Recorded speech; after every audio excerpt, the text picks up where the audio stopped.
All right, welcome. Today we are jumping headfirst into two of the most symbolic and frankly wild chapters in the entire Bible, Revelation 12 and 13. We're going to unpack this incredible cosmic conflict that literally spills out of heaven and onto earth.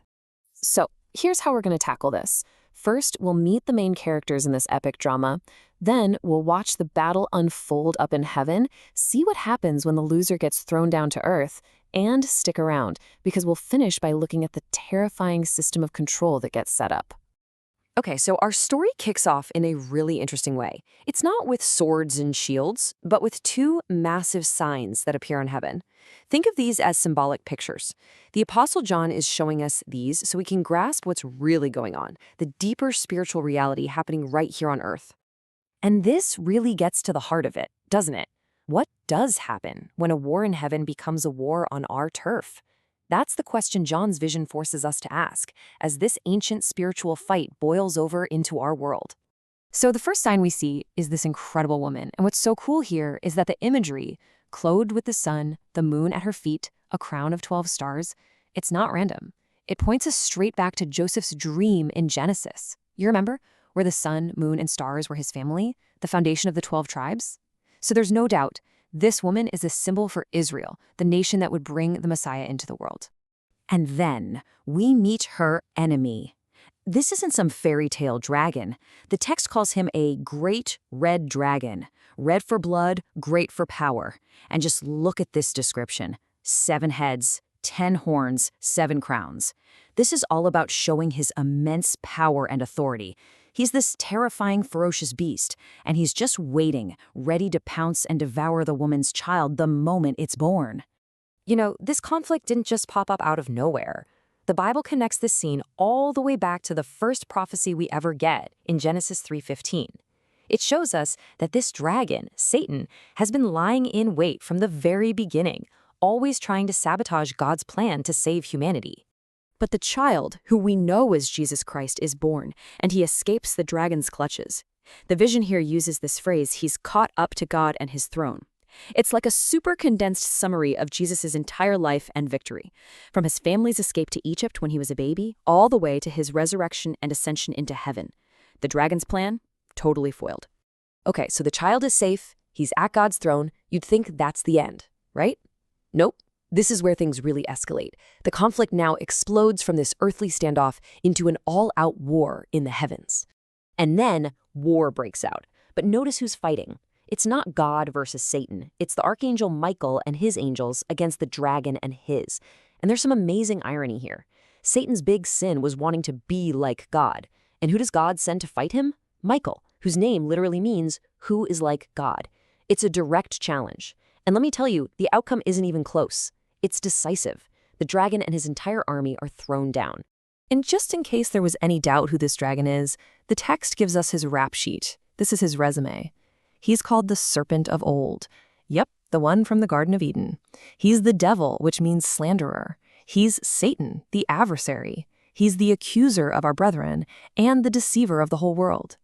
These names aren't just titles, they're his job description. Then we get this incredibly powerful line. His place was no longer found in heaven. Just think about that. It's not just that he was kicked out.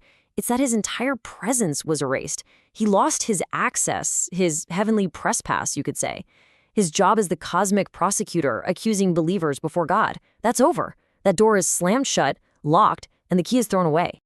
So this is a huge victory for heaven, right? And you hear them celebrating. But it's a bittersweet outcome. Because where does a dragon go when he's kicked out of heaven? He comes down here. So while heaven rejoices, a voice cries out, "Woe to the earth!" Because now the devil is here. He's furious and he knows his time is short. And all that rage is now pointed directly at humanity. So that begs the question, right? How on earth can anyone possibly stand against a foe like this? Well, thankfully, the Bible doesn't just leave us hanging. It lays out a crystal clear 3-part battle plan. First, it's about faith. In the blood of the Lamb, what Christ has already accomplished on the cross. Second, it's about action, the word of their testimony, speaking truth to counter the devil's lies. And third, it's all about attitude. They did not love their lives even unto death. It's this total, sold-out commitment. All right, so the dragon is furious. He's been thrown out of heaven, and his attempts to destroy the woman, Israel, have failed. So what does he do? He goes to plan B. He can't do it all himself, so he needs some earthly agents to carry out his war. And from his position on the seashore, he summons two incredibly powerful beasts to do his bidding. And this is where it gets really fascinating. The text introduces two distinct figures, his proxies. The first beast comes out of the sea, which in the Bible often represents the chaotic world of Gentile nations. This is the Antichrist, a figure of immense political and military power. But then a second beast comes out of the earth, or the land, which often points to Israel. This is the false prophet, a religious figure whose power lies in deception and false miracles. So how does this first beast, the Antichrist, get everyone on his side? Through the ultimate deception, a counterfeit resurrection. He apparently receives a fatal wound, but then he recovers. It's a direct parody of Jesus' death and resurrection. And the world is just amazed. They fall for it hook, line, and sinker. They start to worship him and the dragon who gave him power, saying, "Wow, who is like the beast?" So you have this charismatic world leader that everyone adores. Now we see how that adoration is turned into a full-blown global system of control.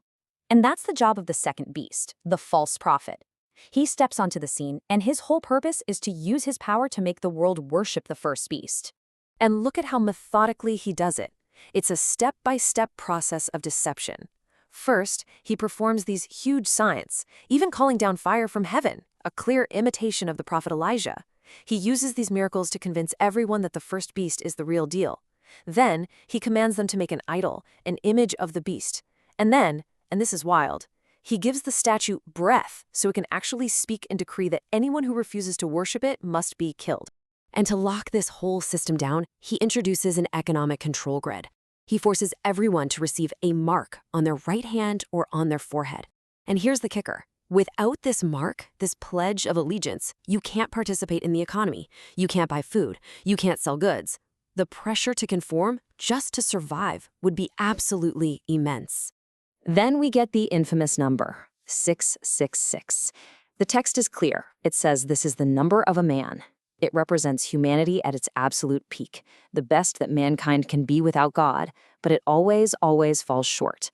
Think about it. In the Bible, 7 is the number of divine perfection and completion.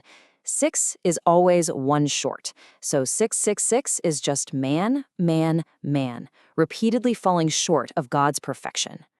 So when you zoom out and look at the whole picture, what do you see? It's an unholy trinity, a dark, twisted parody of the real thing. It's meticulously designed to deceive the entire world. You've got the dragon, who imitates God the Father, demanding worship. You've got the beast from the sea, the Antichrist, who imitates God the Son with his fake resurrection. And you have the beast from the earth, the false prophet, who imitates the Holy Spirit, doing signs and wonders to point everyone's attention to the first beast. And that, right there, is the key takeaway. Evil's ultimate strategy isn't creation. It can't create. It can only imitate, distort, and counterfeit. It's parasitic. It takes what is good and true and twists it into a lie. It's a stark reminder that one of the most important skills we can have is discernment, the wisdom to see the difference between the genuine article and the really, really clever imitation.